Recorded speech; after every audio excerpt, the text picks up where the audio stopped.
You know, oftentimes, the roots of the internal conflicts I grapple with directly reflect the grass is always greener on the other side syndrome. And almost a year later, if you were to ask me if I regret buying my 6700, I'm not going to say that I flat out regret buying it, but I do often wonder what life would be like without recording limits.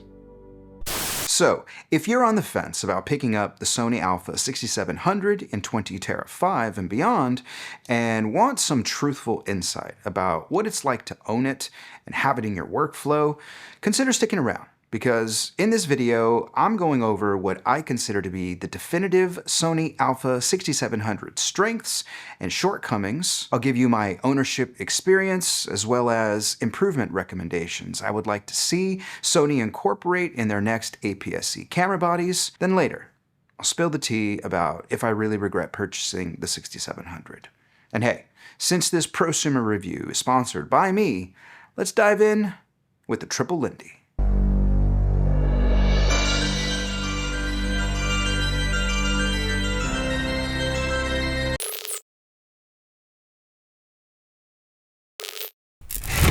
The strengths. Let's get right into it. This is what I feel like Sony got right with the 6700. I feel like the grip is where Sony really improved, going from the 6400. Now I know the 6700 used that bigger Z100 battery, and it had that really nice grip as well, but for me, you know, I'm coming from a 6400, and well, the grip was lacking on the 6400. I mean, I had to get one of those full cages from Small Rig just to make the grip feel more pronounced and, you know, right in the hand. So this time around, when I was looking for a cage, I got the Small Rig half cage because it didn't cover up any of the grip, because I really wanted to, you know, interact with the camera grip, and I really wanted to feel the grip when I was holding it because it's more robust and more pronounced. I feel like it really didn't need anything extra on it.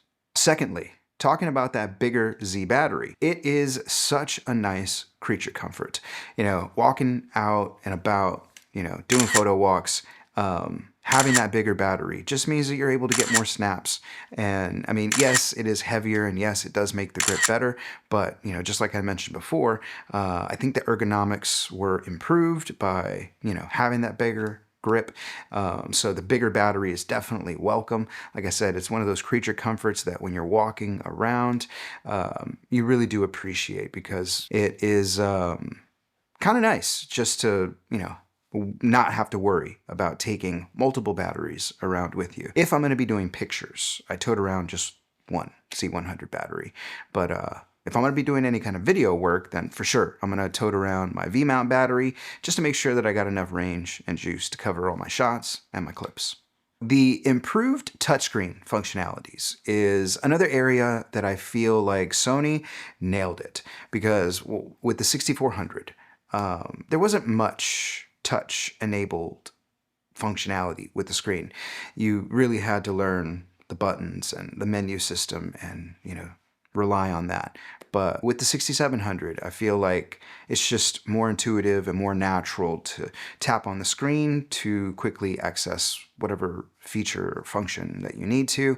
And it's just so welcome to not have to solely dedicate learning the buttons, learning the menu system or the main menu system to, you know, enable, toggle, tweak, whatever it is you need to get done on your camera to get your shots. Next up, 10-bit color. I noticed it in low light situations. That's where I find it kind of the most useful for me.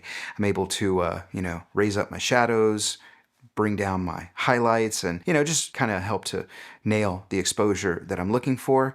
I find that with that 10-bit color, I'm a lot more likely to adjust my colors, tweak my colors, grade my colors, because, well, that 10-bit footage doesn't break the same way that the 8-bit footage does from a 6400. So got a lot more liberty, a lot more flexibility to achieve the color grade that I would like. IBIS. IBIS. IBIS. It's for photography, not so much for video. This is, yeah, one of those things that I'm happy to have it. It's great for photography, but for video work, there's a lot of room to be desired. I'll also be talking about internal body image stabilization when I get to the shortcomings, the cons, the negatives of the 6700. But for this portion of the video, the strengths, IBIS is definitely welcome, definitely appreciated, but it's really just for photography. It's something that I find not so useful for video. Now, last thing I'll talk about for the strengths in the 6700 is the dead shot autofocus. Like right now, I'm using autofocus to get this talking headshot, and for the most part, I feel like I don't have to worry about talking or using my hands, being expressive or emotive, because I know that tracking is going to be locked on, razor sharp to my eye. So, yeah, it's Sony autofocus, you know? I mean, what more do you have to say? One thing I will add about autofocus with the 6700, another one of those comparisons between the 64 and 6700 is that, you know, when I got an external monitor for my 6400, I was kind of bummed that I lost a lot of that, you know, innate autofocus confidence. And, you know, I was just really happy to learn that with the 6700, if you're using an external monitor, you still keep that dead shot autofocus. Like right now, I'm using, and you know what? All right. Okay. Like right now, I'm using my iPhone 15 Pro with Monitor Plus just to assist me, to aid me in capturing this shot. An external monitor, especially, you know, one that you don't have to have attached to your camera, is definitely a confidence booster.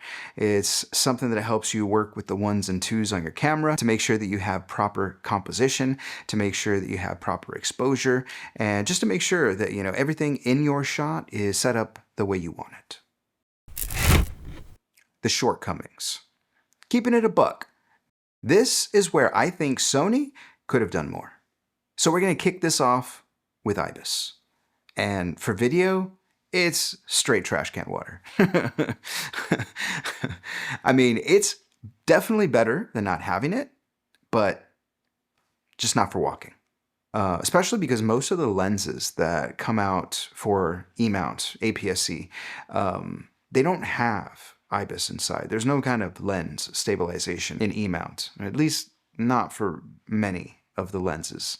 And even, you know, for lenses that have some sort of stabilization built in, it doesn't work all that well, especially when paired with the IBIS in the body of the 6700. You know, when you think IBIS, internal body image stabilization, you know, you think it's like what you have in your phone or what you get in an action camera or a 360 camera or a pocket camera, but that's not really what you get. I mean, it's a lot of cropping to get, you know, that stabilized image, but I feel like it's still not great. Now, I haven't used Catalyst Browse yet. I'm not really excited about relying on that as a solution to stabilize my video because of the cropping and because of the degradation in quality that you get. I know some people say it's fine, it's not so bad, it's definitely usable, but you get the 6700 because the 4K is downsampled from 6K because it's really sharp, it's really clean, and it does well in low light, relatively speaking. So anything that's taking away from that isn't something I'm generally interested in. Going back to the new and improved color science and that 10-bit color packaging that is so great that Sony's implemented in the 6700. And, you know, maybe this just reveals the noob that I am, but why isn't there a feature like color science backwards compatibility? Huh? Like, why isn't that a native thing? I don't know. I just feel like, for whatever reason, I find myself not using my 6400 in tandem with my 6700 because I don't want to mess around with S-Log2 and S-Log3 and then match them later. Like, I would prefer just nail exposure, nail colors, straight in camera. That way I don't have to tweak too much in edit.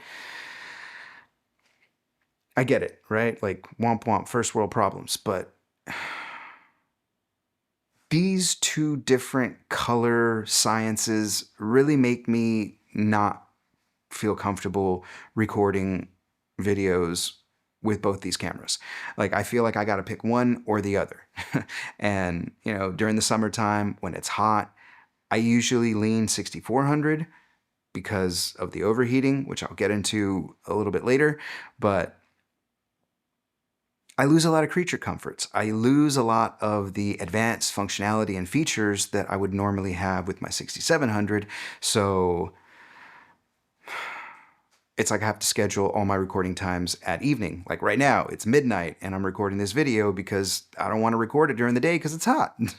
So I'm just saying, it would be really nice that if there was some sort of a shared color space, like what DaVinci has in, you know, their program that allows you to have like a color space transform where you can, you know, just kind of have like a baseline set for all these different cameras and then just kind of have them match up very well, nicely, and neatly. Yeah, I recently found out about the Perla camera app, and I swear, like, it's so cool the way that, you know, you can have this app on your iPhone and then just like match S-Log or F-Log or whatever Canon uses or whatever DJI is using on whatever drone or camera that you want to match up to. And I just feel like it's another area where Sony missed the mark and being able to make sure that they're at the forefront of innovation and making sure that they're providing their customer base with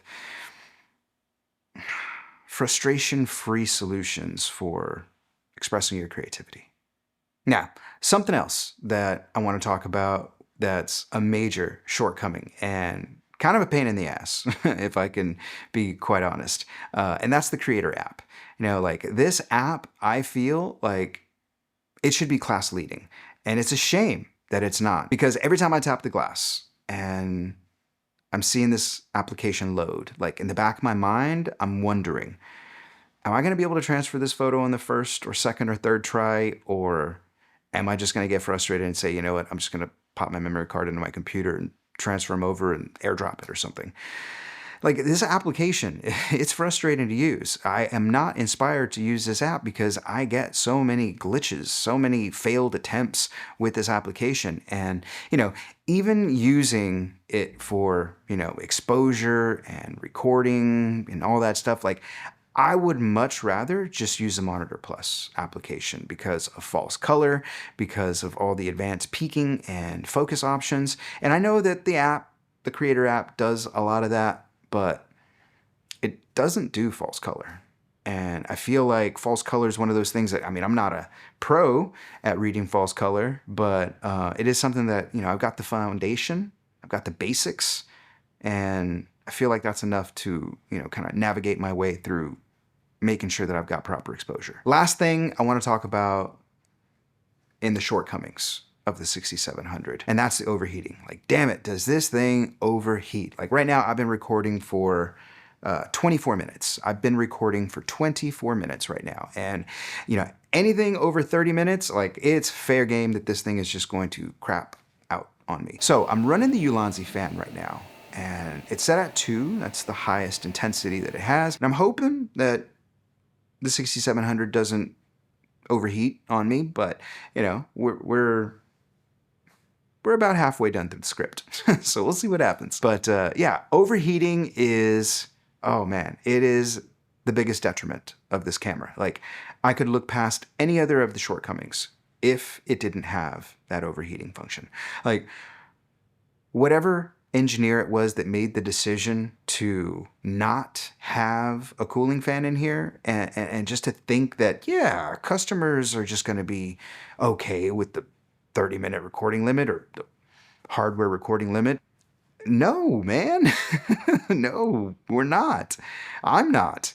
Man, like, I didn't think that it would be such a big deal. I thought, oh yeah, I'll set the temperature feature up to high, I'll get the fan and it won't be a deal. It's a deal. It's a deal. User experience, 1 year later. So, after about a year of having this camera, the 6700, I often have to remind myself to pick this camera up instead of my 6400. I'm just more comfortable working with the 6400. A lot of times I feel like it's a crutch instead of a tool, but it's just because I spent so much time, had so many reps working with it, that I'm just more comfortable with that color science. And it's almost like the restrictions from the 6400 help me and my creativity to express myself a little bit more freely. But I think it's just a little bit of internal angst that I place upon myself with using the 6700 because, well, the menu system is a lot more robust, and, having all the flexibility with the AI features and, the new hardware, it just kind of, allows for more question, more thought, more moments of ponder instead of just, executing and, press and record and get in the shot. The color science is something that I'm still getting used to. And I find myself recognizing it as more pleasing compared to Picture Profile 1 from the 6400. It's definitely more neutral. It's less saturated, less punchy. Maybe it's a little bit more cinematic, but it's definitely something that, it's different. It's taken some time to get used to, but, now I definitely feel like my eye is appreciating the 6700 color science compared to the 6400. Now, I'm not trying to say that the AI functions and features are gimmicks, but I've never used any of them. I'll also say that most of the picture profiles baked in are straight trash.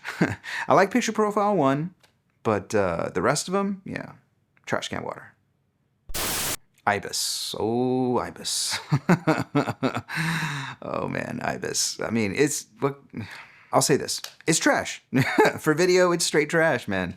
I don't like IBIS on Sony cameras for video. It's pretty chill for videos. Still got to try Catalyst Browse, but yeah.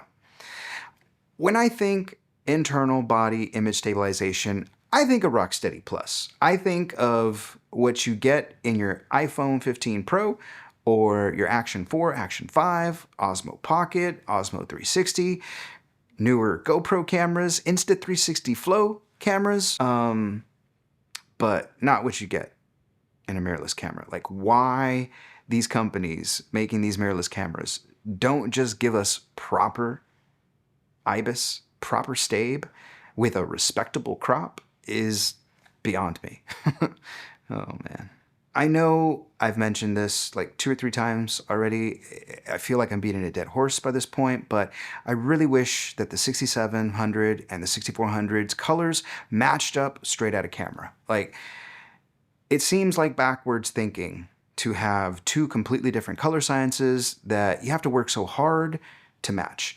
Like, again, I get it, S-Log2, S-Log3, but it's still 8-bit color and 10-bit color, Like, there should be some backwards compatibility. Just saying. Just saying. Improvements I'd like to see in future APS-C camera bodies. You probably don't have to guess, but the first one's going to be Rocksteady Plus level stabilization. A proper IBIS with respectable crop levels. That's one thing I think that would definitely help. I mean, even if you're going to give us a recording limit, even if you're going to give us something that overheats, if we had Rocksteady level stabe, oh man, I think that would make people so much happier. So much happier. This is a big feature I would like to see Sony implement into their cameras. And it's something that I saw in the Perla camera app, and that's in-camera DaVinci Resolve-like color space transfers so that you can more easily match colors with older alpha E-mount cameras. I'll also say that putting a Type-C port on a camera battery is something that Sony wouldn't have to do. No other companies are doing that, but third-party companies are doing that, and people are buying those accessories. And I feel like if Sony were to do something like that, it would make their consumers feel like, yo, this company cares. Like, they care about their product, they care about how we use their products, and I feel like that would just build a little bit of value into these higher price tags that we're seeing with all these products.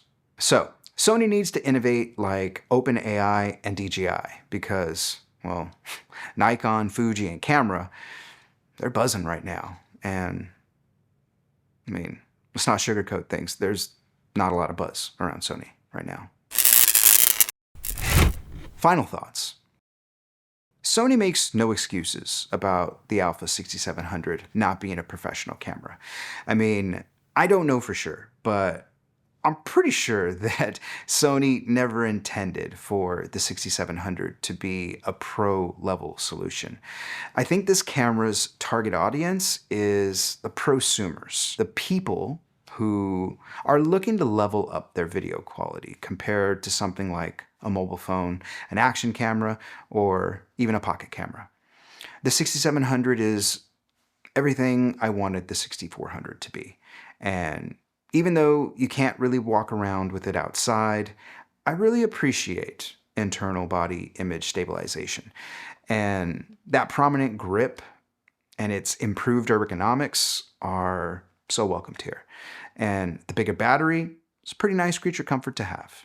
And even though I've never been able to record clips longer than 30 minutes until right now, dude, 36 minutes and it still hasn't overheated. This is wild. I still have to say, I don't regret buying this camera. The more I work with it, the more comfortable I am operating it. And even though straight out of camera, I still prefer the 8-bit colors from my 6400, I really like the flexibility those 10-bit colors provide during the edit. You know, being able to take the colors and push them a little bit here and pull them a little bit there, it's really something that can help an image pop. But if you stuck around to this point in the video, you might as well leave a comment and let me know what you think. In your opinion, where do you think Sony missed the mark with the 6700? And with that, this is DLG saying kudos for clicking. It really does mean the world to me that you clicked in and decided to watch. So, I hope you found value in what I have to share, and until next time, take care.